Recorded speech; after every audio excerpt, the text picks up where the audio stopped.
Sandiwara Radio ini masih Anda dengarkan di channel YouTube Satria Collection.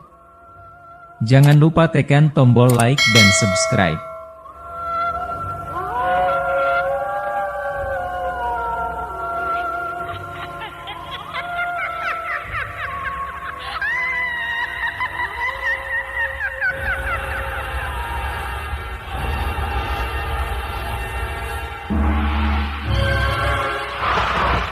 Denhas Adiaswara dengan bangga mempersembahkan serial Sandiwara Radio Misteri Mak Rompang, Misteri Mak Rompang, Misteri Mak Rompang.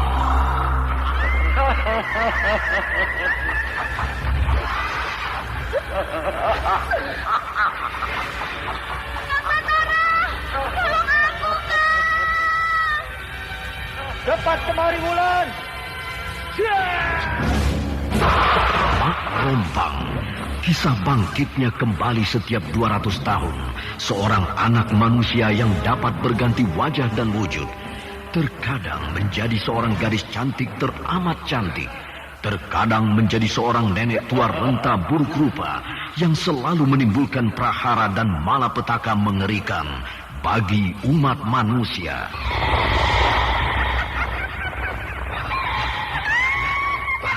Kita dalam bahaya.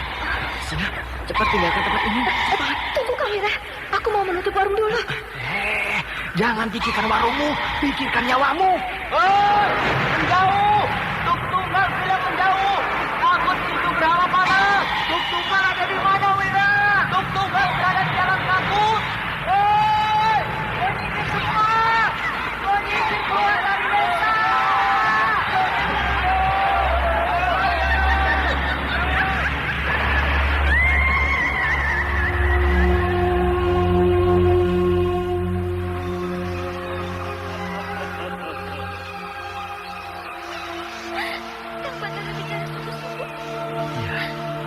Karena saya mencintaimu, Wulandari. Mak Rompang diselingi pula tawa ria penuh canda serta kisah cinta kasih yang penuh dengan liku-pilu kehidupan dari dua insan manusia. Awas di belakangmu, Wulandari!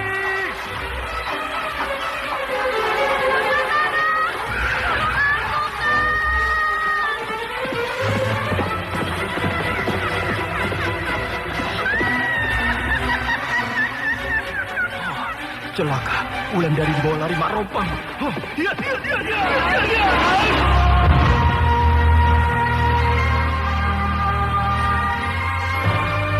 Didukung artis-artis terkenal Ferry Fadli, Yvonne Rose, Anna Sambayon, dan sederet bintang-bintang terkenal lainnya.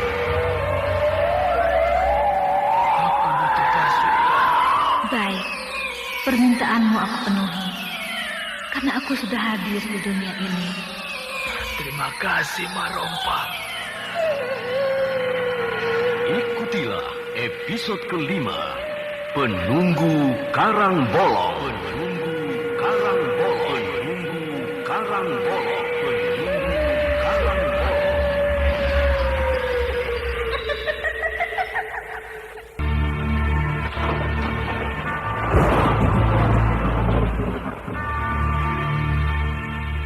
Naskah buah karya Asmadi Silva.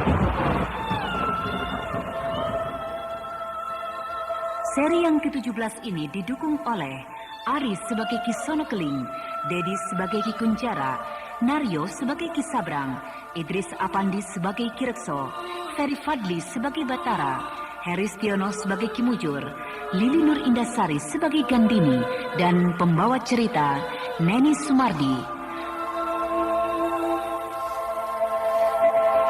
Teknik dan montase Indra Mahendra dengan sutradara Denny Denhas.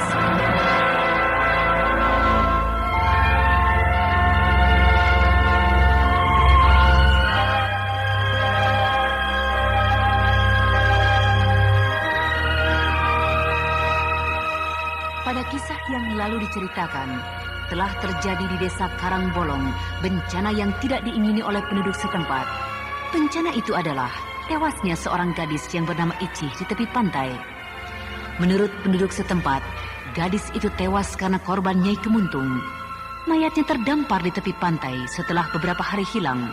Kejadian itu membuat Ki Sono Keling bergidik bulu kuduknya. Karena beberapa hari yang lalu, Ki Sono Keling sudah berkunjung ke istana Nyai Kemuntung. Bahkan Ki Sono Keling sudah sempat makan dan minum bersama Nyai Kemuntung.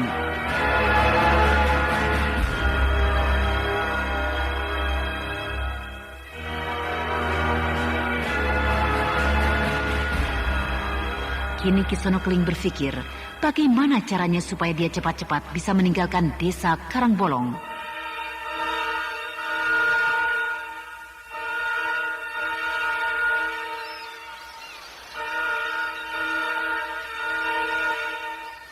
Apakah Ki Sono Keling tidak pernah terlibat makan dan minum dengan Nyai Kemuntung? Iya, saya sudah makan dan minum bersama Nyai Kemuntung. Berapa lama Ki Sono Keling di istana Nyai Kemuntung itu? Cuma 1 malam. Berarti Ki Sono Keling sudah hilang atau sudah meninggalkan dunia ramai ini sebulan lamanya. 1 bulan? Ya, ukuran 1 hari bagi mereka, maka 1 bulan bagi kita ini, Ki Sono. Kalau begitu, gadis yang bernama Icih itu sudah... Gadis yang bernama Icih itu sudah hilang 1 minggu lamanya. Ya, paling-paling di sana dia baru merasakannya setengah hari. Tapi Ki Sono Keling termasuk orang yang beruntung. Karena Ki Sono Keling bisa kembali ke dunia ramai ini dalam keadaan hidup. Bahkan tidak kurang suatu apapun. Apakah ada orang yang kembali dengan keadaan yang lain? Ada. Misalnya dia kembali, tapi dalam keadaan bisu atau gila. Jadi betul, kalau Nyai Kemuntung itu bukan manusia biasa, Kisanak? Betul. Ratu Nyai Kemuntung itu sebangsa dedemit. Bahkan keganasannya sudah ada sejak ratusan tahun yang lalu. Kira-kira sudah ada kerajaan Nyai Kemuntung itu 200 tahun yang lalu. Bahkan mungkin lebih. Begitu kata orang-orang tua kami di sini.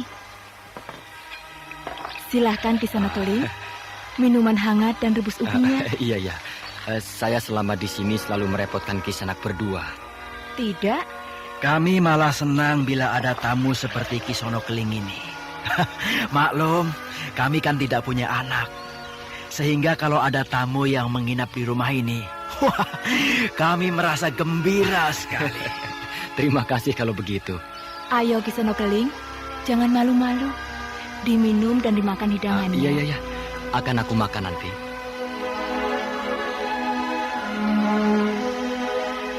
Oh iya Ki Sono Keling. Karena Ki Sono Keling sudah sehat betul. Apakah boleh saya bertanya? Boleh. Tentang apa itu? Tentang keadaan desa Lubuk Mentilin. Oh, boleh. Kenapa tidak? Kabarnya, apa iya desa Lubuk Mentilin sekarang dalam keadaan bahaya? Bahaya? Iya Ki Sono Keling. Menurut berita yang kami dengar di sini, Lubuk Mentilin sedang dalam keadaan perang. Perang melawan kerajaan Singasari. Oh, itu. Iya. Sekarang sedang terjadi perang di sana. Lalu, kenapa Ki Sono Keling tidak ikut berperang?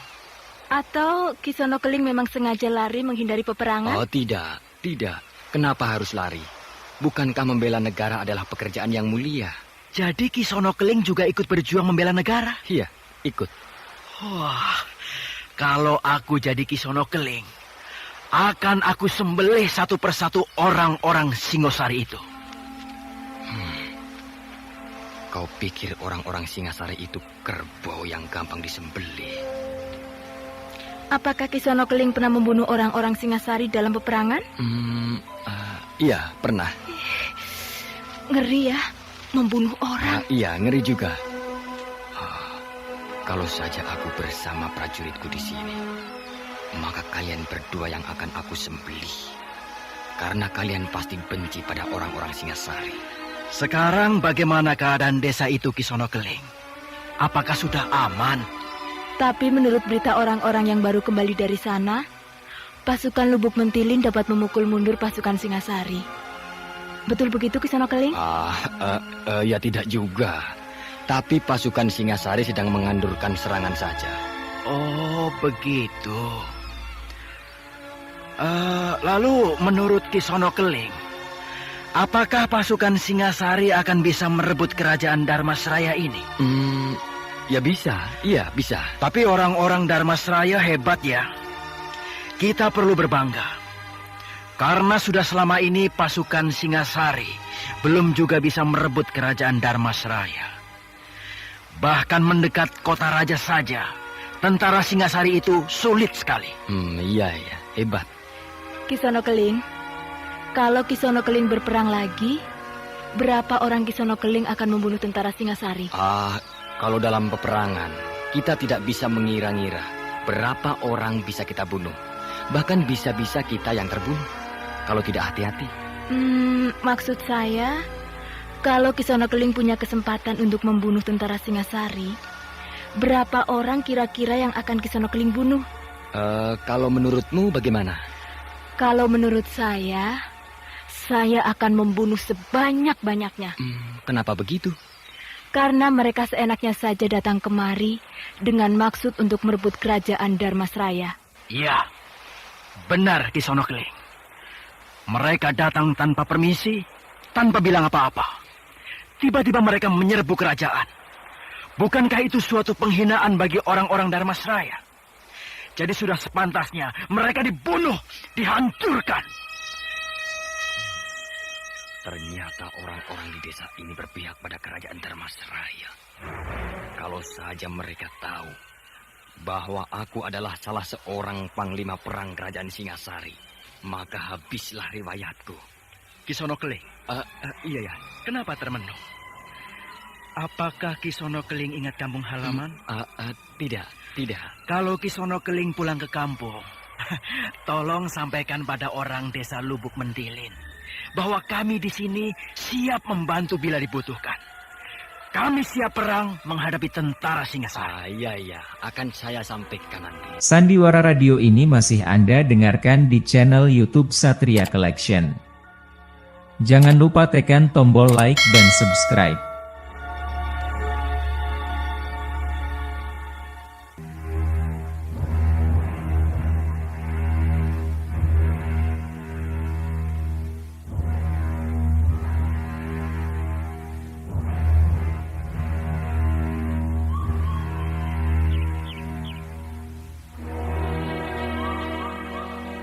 Bagaimana Ki Kunjara? Sudah 1 bulan lebih Ki Sono Keling belum juga kembali. Apa yang harus kita lakukan? Saya tidak berani berbuat apa-apa tanpa Ki Sono Keling, Ki Sabrang. Apalagi mengadakan penyerbuan ke pusat pertahanan musuh. Tapi kita harus bertindak sebelum musuh menjepit kita, Ki Kunjara. Saya mengerti, Ki Sabrang. Saya mengerti. Ini memang tugas saya sebagai komandan pasukan. Tapi saya tidak berani mengadakan penyerbuan karena akibatnya sangat berbahaya. Kalau kita tidak menyerbu sekarang, maka mereka yang akan menyerbu kita.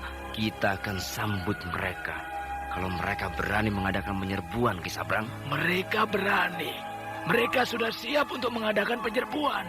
Kita sudah siap untuk menanti mereka. Sudah, serbu saja. Itu jalan yang paling baik untuk menuju kemenangan. Ki Sabrang, perwira pasukan adalah aku, bukan Ki Sabrang. Terserah. Tapi kalau pasukan ini hancur, jangan salahkan aku. Aku yang bertanggung jawab, Ki Sabrang, bukan Ki Sabrang.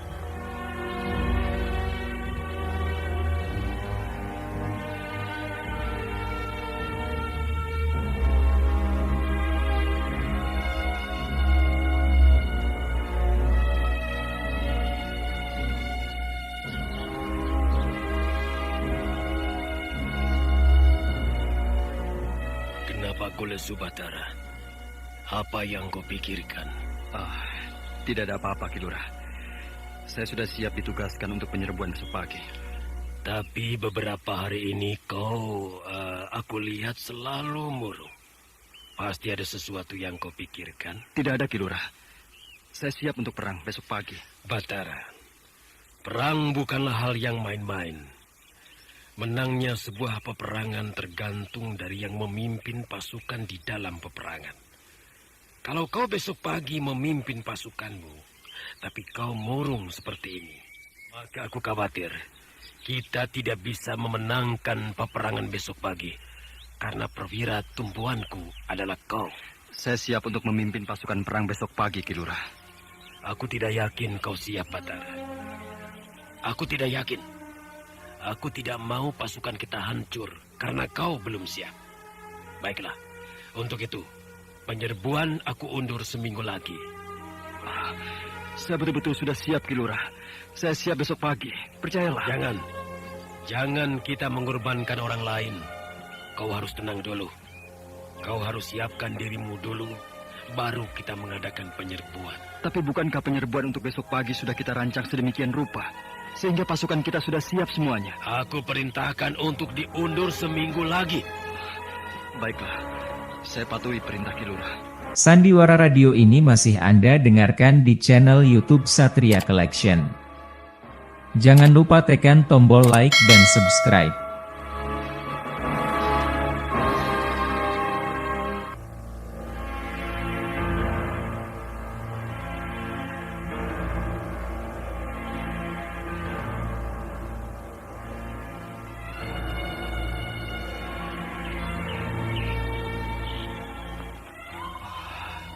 Nepatmi, kenapa aku jadi begini?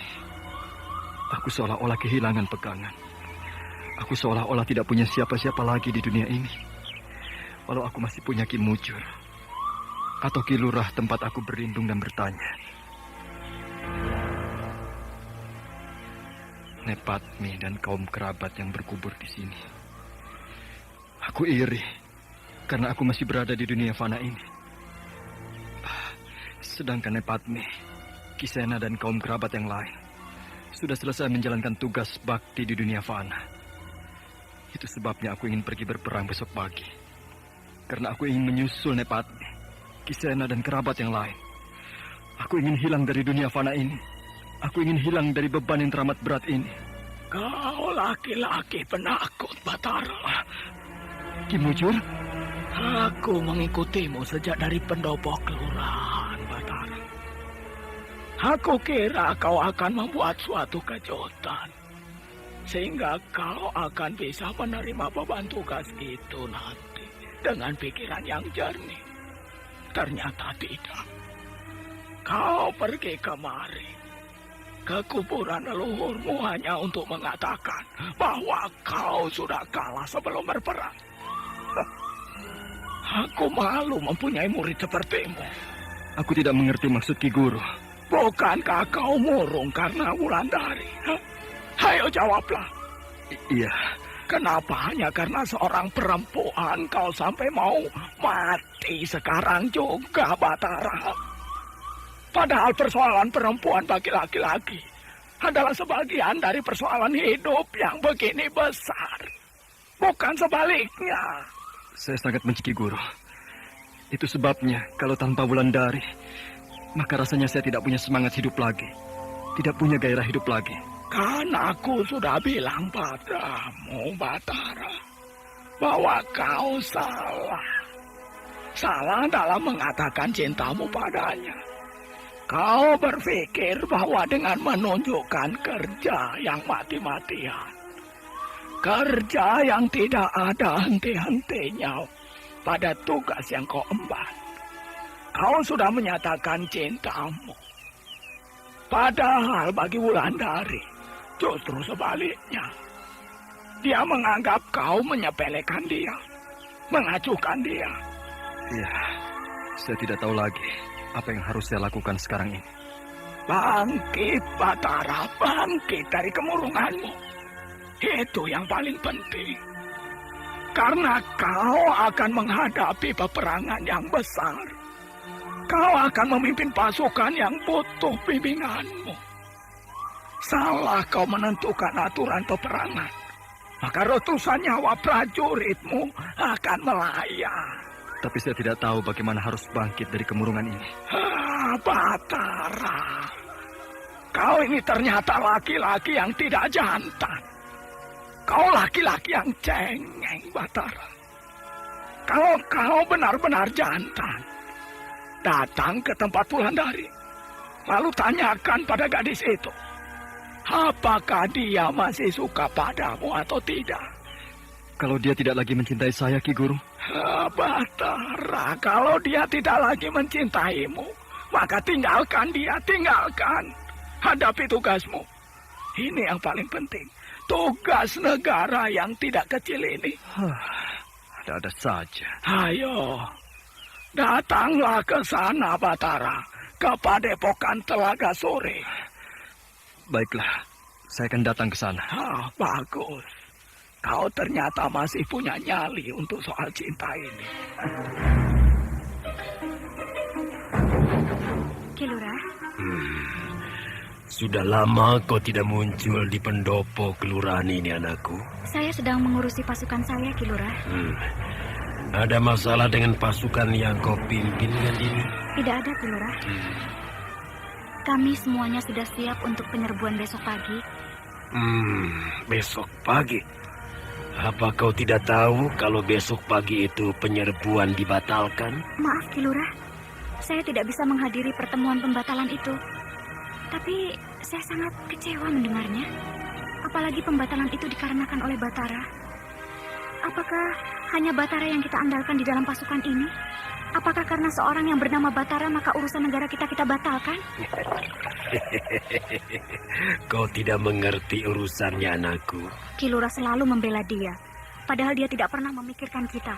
Tidak pernah memikirkan negara ini. Sandiwara Radio ini masih Anda dengarkan di channel YouTube Satria Collection. Jangan lupa tekan tombol like dan subscribe.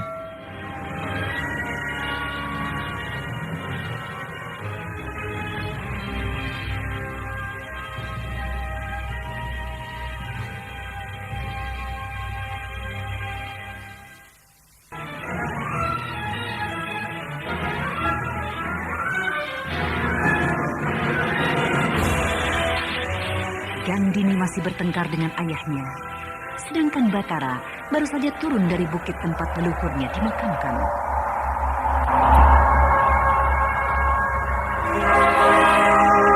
Nah, saudara pendengar, bagaimanakah kelanjutan kisah ini? Untuk mengetahui jawabannya, ikutilah lanjutan cerita ini pada seri berikutnya.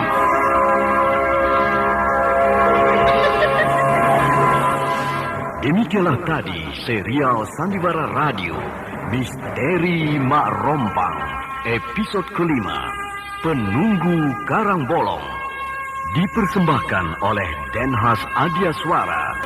Terima kasih atas perhatian Anda. Sampai jumpa.